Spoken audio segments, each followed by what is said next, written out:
Hello दोस्तों, नमस्ते। मैं पद्मलोचन आपको हाइड्रोलिक नॉलेज इन हिंदी में स्वागत करता हूं। आज का जो टॉपिक है वो हाइड्रोलिक ट्रबल शूटिंग। ये हाइड्रोलिक ट्रबल शूटिंग का 3 नंबर वीडियो है, जिसमें हम लोग आज डिस्कशन करेंगे इनकरेक्ट फ्लो या इरेगुलर फ्लो। अगर सिस्टम में फ्लो में कुछ इरेगुलरिटी आता है तो रीज़न क्या हो सकता है, उसका ट्रबल कैसे हम लोग आइडेंटिफाई करेंगे, कहाँ ट्रबल है। तो आज हम लोग इस टॉपिक में डिस्कशन करेंगे। ओके दोस्तों, जो इससे पहले जो second number hydraulic trouble shooting का वीडियो था उसमें हम लोग डिस्कशन किए थे नॉइज जो एक्सेस नॉइज होता है, सिस्टम में एक्सेस नॉइज होता है, उसको कैसे आइडेंटिफाई कर पाएंगे और उसके आइडेंटिफाई करके उसको कैसे रेक्टिफाई कर पाएंगे। ये जो वीडियो है मैं अपना वीडियो का डिस्क्रिप्शन में दे दिया हूँ, लिंक दे दिया हूँ, आप जाके उसको देख सकते हैं। ओके दोस्तों, जो भी नया व्यूअर्स इस चैनल में नए आए हैं, kindly hydraulic knowledge in Hindi channel को सब्सक्राइब कर लीजिए। अगर और बगल में जो बेल आइकन है उसको दबा दीजिए। जो भी मैं नया वीडियो अपलोड करूंगा आपको नोटिफिकेशन आ जाएगा। ओके दोस्तों, चलिए आज हम लोग टॉपिक शुरू करते हैं। दोस्तों, हम लोग आज ये जो इरेगुलर फ्लो को तीनों पार्ट में डिवाइड किए हैं। मतलब फ्लो बिल्कुल जीरो है, फ्लो बिल्कुल आगे दे नहीं रहा है, पंप फ्लो दे नहीं रहा है, ये वाला एक, और दूसरे वाला फ्लो दे रहा है, कम फ्लो दे रहा है। ओके दोस्तों, और जो तीसरा है फ्लो दे रहा है, वो ज़्यादा फ्लो दे रहा है। इन तीनों को हम लोग डिवाइड कर लेंगे। पहले हम लोग नो फ्लो डिस्कशन करेंगे, उसके बाद लो फ्लो डिस्कशन करेंगे, उसके बाद एक्सेस फ्लो डिस्कशन करेंगे। तीनों को ऐसे ही करेंगे, सीक्वेंस में करेंगे। अगर नो फ्लो होता है, अगर हम लोग का पंप आगे फ्लो नहीं दे रहा है तो क्या रीज़न हो सकता है। पहले अगर हम लोग का पंप में जो ब्रीदर है वो अगर बहुत जाम है, मतलब एटमॉस्फेरिक एयर रिजर्व में घुस नहीं रहा है, उस कंडीशन में भी पंप आपका आगे फ्लो दे नहीं पाएगा। ओके दोस्तों, और दूसरा कंडीशन में आपका जो सक्शन स्ट्रेनर है वो फुल्ली जाम हो गया है, उसके वजह से भी आपका जो पंप है चलेगा बट आगे फ्लो दे नहीं पाएगा। उधर से ऑबनॉर्मल नॉइज आएगा, बहुत उधर से साउंड आएगा और आगे फ्लो दे नहीं पाएगा। ओके दोस्तों, उस कंडीशन में हम लोग क्या करेंगे, ब्रीदर को खोल के साफ करेंगे। पहले इसलिए मैं हर वक्त बोलता हूं कि सिस्टम को हर वक्त हम लोग को क्लीन करके रखना चाहिए। अगर हम लोग सिस्टम को, हर इक्विपमेंट को, हर पार्ट को अगर क्लीन करके अच्छा से रखेंगे, हाइड्रोलिक सिस्टम में 90% प्रॉब्लम जो है वो कम हो जाएगा। हम लोग का मेन प्रॉब्लम होने का मेन रीज़न है हम लोग मेंटेन नहीं करते हैं। हम लोग का सिस्टम में कचरा गिरा रहता है, हम लोग हाइड्रोलिक इक्विपमेंट को चलाते रहते हैं। अगर मान लीजिए आदमी अगर पूरा डस्ट से भरा हो के वो सांस लेगा तो अंदर डस्ट जाएगा, अंदर का जो ऑर्गन से सब फेल्योर हो जाएगा। मेरा बोलने का मतलब ये है, अगर सिस्टम का हम लोग क्लीन करके रखेंगे तो हम लोग का सिस्टम 90% जो है प्रॉब्लम वो पूरा कम हो जाएगा। ओके दोस्तों, अगर हम लोग का पंप जो है आगे फ्लो दे नहीं रहा है, मतलब नो फ्लो है, उस कंडीशन में क्या हो सकता है, जो पंप है उसका शाफ्ट फेल्योर हो सकता है। पंप का अगर शाफ्ट फेल्योर हो जाएगा, दिखेगा आपको इलेक्ट्रिक मोटर घूम रहा है, आउटर शाफ्ट भी घूम रहा है, पंप का शाफ्ट भी घूम रहा है, बट ऑयल आगे दे नहीं पा रहा है, क्योंकि वो इंटरनली बेयरिंग के बाद जो है वो क्रैक हो गया, डैमेज हो गया। इस टाइप का सेम प्रॉब्लम में फेस किया हूँ। आपका मोटर घूम रहा है, इनपुट शाफ्ट घूम रहा है, जो पंप का शाफ्ट है वो भी घूम रहा है, बट पंप का अंदर में वो पावर ट्रांसमिट नहीं कर पा रहा है। उसके वजह से आपका पंप जो है आगे डिलीवरी नहीं दे पाएगा। तो उसी कंडीशन में आपका फ्लो जीरो फ्लो। मान लीजिए कपलिंग का जो आउटपुट शाफ्ट का जो पंप का शाफ्ट है उसका की फेल्योर हो गया है। मान लीजिए की वाला हम लोग का शाफ्ट है, तो उसमें की फेल्योर हो गया है, तो कपलिंग घूम रहा है बट शाफ्ट घूम नहीं पा रहा है, और घूम रहा है तो इरेगुलर घूम रहा है, मतलब स्लिप होते हुए घूम रहा है, शाफ्ट स्लिप होते हुए घूम रहा है। उस कंडीशन में भी आपका पंप आगे फ्लो दे नहीं पाएगा। ओके दोस्तों, तो उस कंडीशन में हम लोग को पंप को अच्छा से आइडेंटिफाई करना है, खोलना है, उसका जो कपलिंग गार्ड उसको खोलना है, उसको कपलिंग को खोलना है, देखना है शाफ्ट का जो की है वो सियोर हो गया है क्या। अगर सियोर हो गया तो उसको डिसमेंटल करके उसका फिर शाफ्ट अगर डैमेज हो गया तो शाफ्ट को रिप्लेस करेंगे, अगर की डैमेज हो गया, की सियर हो गया तो की को रिप्लेस करेंगे, फिर सिस्टम को इंस्टॉल करके अलाइनमेंट करके फिर से हम लोग सिस्टम चालू करेंगे। ओके दोस्तों, हम लोग का अगर जो डीसी वाल्व है हम लोग रॉन्ग पोजीशन में उसको प्लेसमेंट कर दिए। एक्चुअली तो वो रॉन्ग पोजीशन में प्लेसमेंट नहीं होगा, क्योंकि जो उसका जो बेस बोल्ट है, जो 4 बोल्ट है, उसका डायमेंशन है वो ज़्यादा रहता है, जिसकी वजह से वो होल मैच नहीं करता है। ये तो डिजाइन स्टैंडर्ड है। उसके बाद भी कहीं कहीं जैसे हम लोग नॉन स्टैंडर्ड मटेरियल यूज़ किए हैं, उस कंडीशन में वो लग जाता है। तो उस कंडीशन में हम लोग भाल्व का अगर सीक्वेंस चेंज कर दिए हैं तो हम लोग भाल्व को ऑपरेट करेंगे, बट वो सिस्टम में ऑयल नहीं जाएगा। उसमें भी नो फ्लो का, अगर उसमें मतलब फ्लो नहीं गया तो आप सोच लेंगे क्या प्रॉब्लम हो गया, पंप तो फ्लो दे रहा है, लेकिन भाल्व से वो ऑयल जो है वो पासिंग हो जा रहा है कि भाल्व से आगे वो डिलीवरी नहीं हो पा रहा है, ड्यू टू स्पूल का जो पोजीशन है कुछ दूसरे डायरेक्शन में ऑयल को टैंक में डाइवर्ट कर दे रहा है। उसके वजह से वो सिस्टम आगे फ्लो दे नहीं, सिस्टम में पंप जो है सिस्टम में फ्लो दे नहीं पा रहा है। दोस्तों कहीं कहीं आप सिस्टम में देखेंगे हम लोग का डीसी वाल्व अलग, रिलीव वाल्व का सोलोनॉइड वाल्व अलग। अनलोडिंग वाल्व जो होता है उसमें एक डीसी वाल्व यूज़ किया जाता है, उसमें एक सोलोनॉइड कॉइल लगाया जाता है। आपका जो डीसी वाल्व में मास्टर डीसी वाल्व है उसमें आपका सोलोनॉइड का सप्लाई आ रहा है, बट आपका रिलीव वाल्व में सोलोनॉइड का सप्लाई आ नहीं रहा है, जिसके वजह से आपका जो पंप से जो ऑयल डिलीवरी दे रहा है वो जाके डीसी वाल्व ऑपरेट है, बट सिस्टम में ऑयल नहीं जा पा रहा है, क्योंकि वो जो ऑयल है वो अनलोडिंग वाल्व के थ्रू नीचे चला जा रहा है। क्योंकि आपका जो अनलोडिंग वाल्व का जो सोलोनॉइड वाल्व है, जो डीसी वाल्व है, उसमें सप्लाई नहीं आ रहा है, जिसके वजह से वहीं से वो ऑयल वो नीचे चला जा रहा है।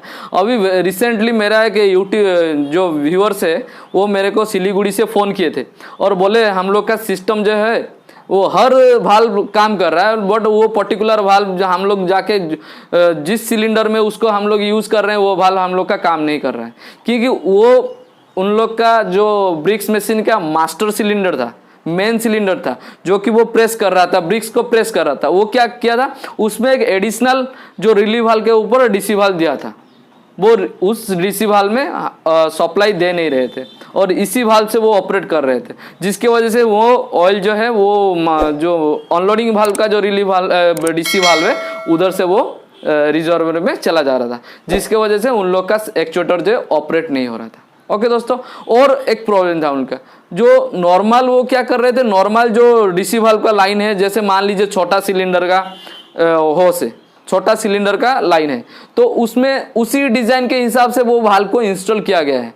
तो उसका होस अगर हम लोग बड़ा सा सिलेंडर में लगाएं तो आपका क्या होगा, जो सिलेंडर है उसमें जो फ्लो का रेशियो है वो कम जाएगा, जिसकी वजह से आपका सिलेंडर जो है वो स्लोली मूवमेंट करेगा। तो वो भी बोल रहे थे हम लोग का सिलेंडर अगर दूसरा कोई मतलब वाल्व में लगा रहे हैं तो वो स्लो मूवमेंट हो रहा है। तो ये छोटा छोटा प्रॉब्लम है, लेकिन ये छोटा प्रॉब्लम को आपको आइडेंटिफाई करना है। अगर हम लोग पंप का जो असेंबल है, जो असेंबलिंग है उसको मतलब रॉन्ग वे से कर देंगे, मतलब हम लोग मान लीजिए हम लोग का पंप में प्रॉब्लम हुआ, हम लोग उसको खोले, जो फिर असेंबल कर दिए, मान लीजिए वैन पंप का जो ब्लेड है उसको हम लोग उल्टा डायरेक्शन में लगा दिए, तो उसमें साउंड आएगा, वो मतलब फ्लो दे नहीं पाएगा सही से। तो ये भी प्रॉब्लम हो सकता है। आप लोग अगर कोई वाल्व को, कोई पंप को डिसमेंटल कर रहे हैं तो सीक्वेंसली उसको जैसे खोले हैं वैसे ही उसको असेंबल करना है। अगर थोड़ा भी इधर उधर मिस्टेक करते हैं तो आपका सिस्टम फ्लो दे नहीं पाएगा और कहीं एक्सीडेंट होने का चांसेस है। इसलिए ड्राइंग पकड़ के, अदरवाइज आप अगर ज़्यादा एक्सपीरियंस है उसको बार बार खोले हैं तो उसको आप खोल के अच्छा से असेंबल कर सकते हैं। ओके दोस्तों अभी हम लोग डिस्कशन करेंगे लो फ्लो कैसे आइडेंटिफाई करेंगे। मान लीजिए हम लोग का सिस्टम का कैपेसिटी है 10 LPM 100 LPM, तो हम लोग उसको अगर फ्लो 10 LPM की जगह 5 LPM देंगे और 100 LPM की जगह 75 LPM देंगे, उसमें क्या होगा, तो आपका हम लोग का जो एक्चुएटर है वो जो स्पीड है उसका कम हो जाएगा। जो रोटरी एक्चुएटर है उसका जो रोटेशन है, स्पीड है, उसका RPM जो है वो भी कम हो जाएगा। तो उस कंडीशन में हम लोग को आइडेंटिफाई करना है हम लोग का सिस्टम में फ्लो कहाँ से कम हो रहा है, फ्लो कहाँ से रिड्यूस हो रहा है, मतलब एग्जैक्ट फ्लो क्यों नहीं आ रहा है। तो वो हम लोग अभी डिस्कशन करेंगे लो फ्लो का फर्स्ट रीजन है हम लोग फ्लो कंट्रोल वाल्व को एडजस्ट कर देंगे। मान लीजिए फ्लो कंट्रोल वाल्व हम लोग का मतलब पर्टिकुलर जगह में सेट था, तो हम लोग क्या किए, उसको थोड़ा एडजस्ट करके टाइट कर दिए। तो उसके वजह से हम लोग का सिस्टम में जो फ्लो है वो कम जाएगा, जिसके वजह से हम लोग का ये मतलब सिस्टम जो है वो स्लो मूवमेंट करेगा। तो ये एक हो गया पार्ट। फ्लो कंट्रोल को अगर डिस्टर्ब हुआ है तो फ्लो कंट्रोल को एडजस्ट करके हम लोग को उस पर्टिकुलर फ्लो पा सकते हैं और हम लोग का सिस्टम जो है पर्टिकुलर स्पीड में चल सकता है। तो नेक्स्ट चीज़ है रिलीफ वाल्व। मान लीजिए रिलीफ वाल्व में हम लोग का प्रेशर कुछ 150 बार या 200 बार में सेट है। मान लीजिए हम लोग उसको थोड़ा प्रेशर रिलीज कर दीजिए, जिसके वजह से वो क्या टारगेट स्पीड अचीव नहीं कर पाएगा, क्योंकि वो उससे पहले जो पार्शियली ऑयल है जो रिलीफ वाल्व के थ्रू होते हुए वो रिजर्वायर में चला जाएगा। उस कंडीशन में भी आपका जो फ्लो है वो एग्जैक्ट फ्लो मिल नहीं पाएगा। ओके दोस्तों, दूसरा बात है हम लोग का कहीं लीकेज है।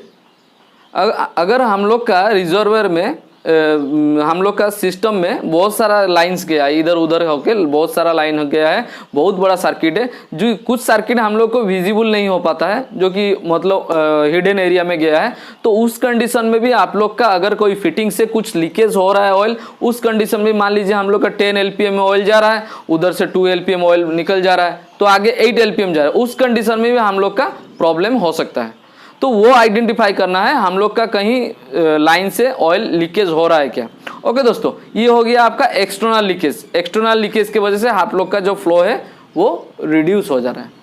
अगर हम लोग के जो डिलीवरी लाइन में अगर कुछ बाईपास लाइन है, मान लीजिए हम लोग का 100 LPM सिस्टम में जा रहा है, उसमें एक बाईपास लाइन दिया गया है जो कि भाल को बोला गया है क्लोज करके रखना है बोल के।